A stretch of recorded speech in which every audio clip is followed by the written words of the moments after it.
So he took me to Isaiah 58, the great fasting chapter, if there can be such a thing as a great fasting chapter.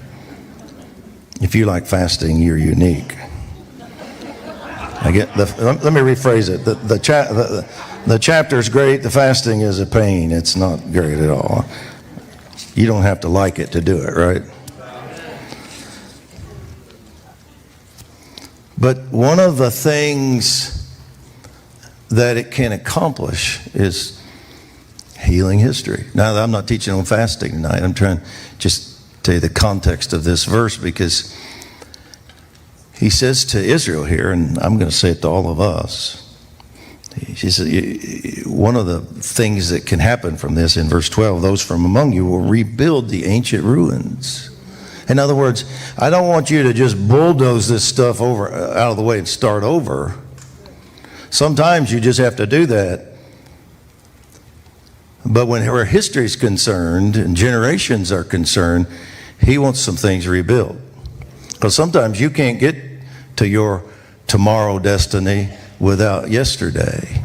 Where is the Lord God of Elijah? Maybe the power I need for today is found in my yesterday. Maybe if I want a double portion, I better connect with yesterday. Maybe if I don't want to curse on a generation, I have to connect with the fathers and the mothers. And maybe if I don't, Malachi said, a dislocation comes and curses flow through history, not blessing. So far, so good. Are you tracking with me? So he said, you'll rebuild the ancient ruins. You'll raise up the age-old foundations. That which is good, I don't want it bulldozed. I want you to reconnect and raise up. You'll be called the repairer of the breach.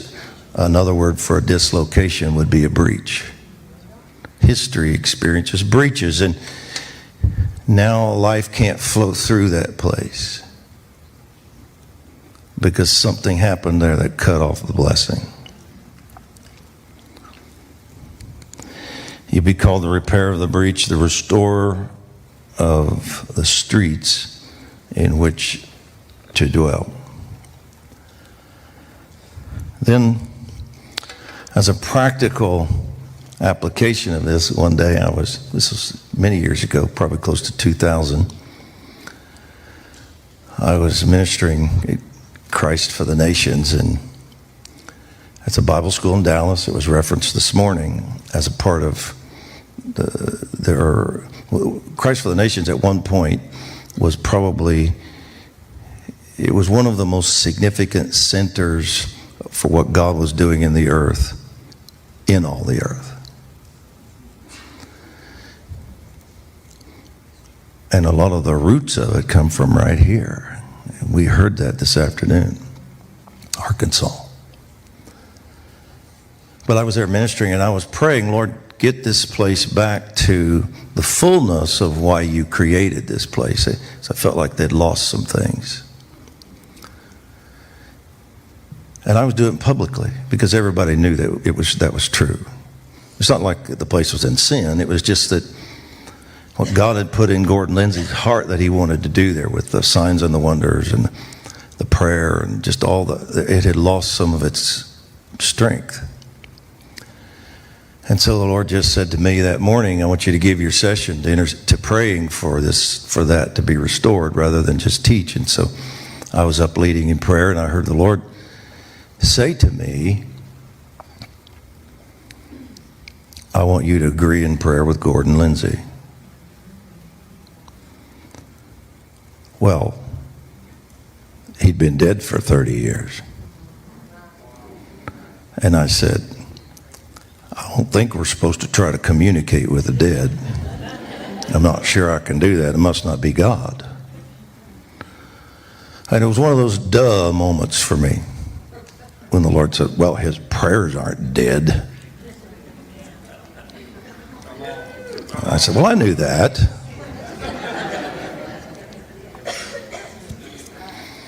So then he said to me,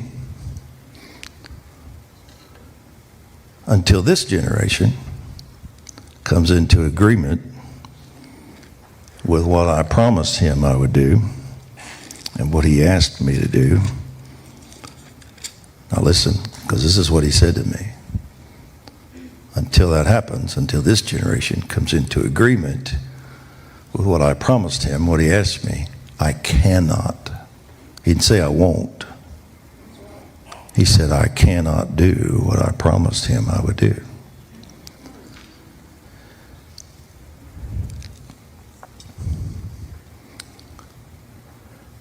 And then he reminded me of Hebrews 11, which we've heard about today.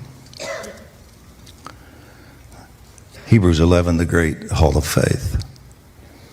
All of the great things that men and women of faith accomplished.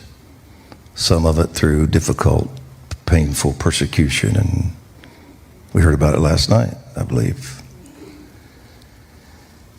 But then he says to us, there are some who were great people of faith and did not receive what I promised, which seems a bit contradictory at first. Well, if he said it and they believed it, why didn't they get it? But he tells us the reason in verses 39 and 40. They gained approval through their faith, but they didn't receive what was promised because God had provided something better for us, that apart from us, they could not be, and here's the word, apart from us, they could not be, and it's a very strong word, finished, brought to fullness. One definition, mature. What I started in them cannot be matured without you. Some things I've decided that I'll start in one generation and I'll mature it in the next generation. Finish is a good translation. What I started with them can't be finished without you. One definition was reach its intended goal. Isn't that amazing? What I promised them and what they started cannot reach its intended goal without the next generation. And that's when he started talking to me about the katartizoing of the ages. I was listening to prayer one day and I heard this grinding of gears. I said, Lord, what am I hearing? And he said, I'm letting you hear in the spirit realm. I'm giving you an example of what it would, using a sound to show me what was happening. He said, the ages are trying to connect, but like a gear shift, like the clutch is not working right. The gears are just trying to, the ages are trying to connect, and some things are going to have to happen so that the katartizoing can take place. That go over your head, you get that? Okay. I know I did that really quick. But he said to me, I can't do what I talked to this man about 30 years ago without agreement from this generation. I can't finish what I started.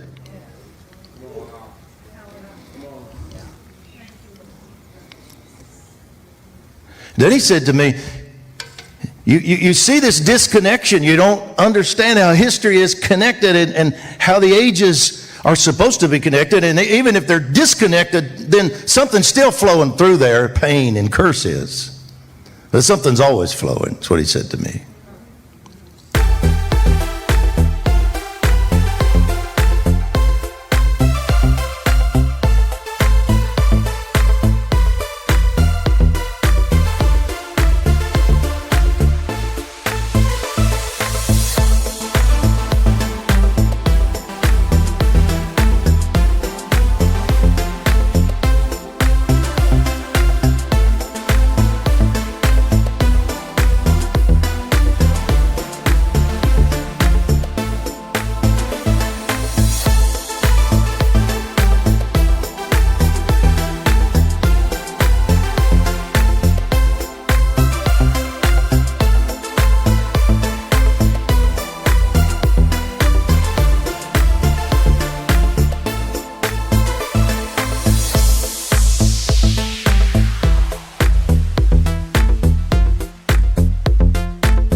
But he said, I will give a promise to a person and say, I'm going to do this through you.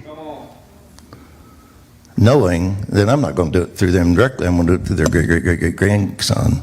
But when I do it through great-great-great-grandson, I'm doing it through them as far as I'm concerned. Because he said, I'm going to do this and this and this and this and this with you, Abraham. And then he comes to him later in another vision and says, by the way, that'll be 400 years. Because it really won't be through you. Well, it will be through you, but it's going to be through Isaac and Jacob and the 12 sons and the nation. But as far as I'm concerned, when I do that through them, in fact, what I do, when Messiah comes, I was doing it through Abraham. Come on. That's good.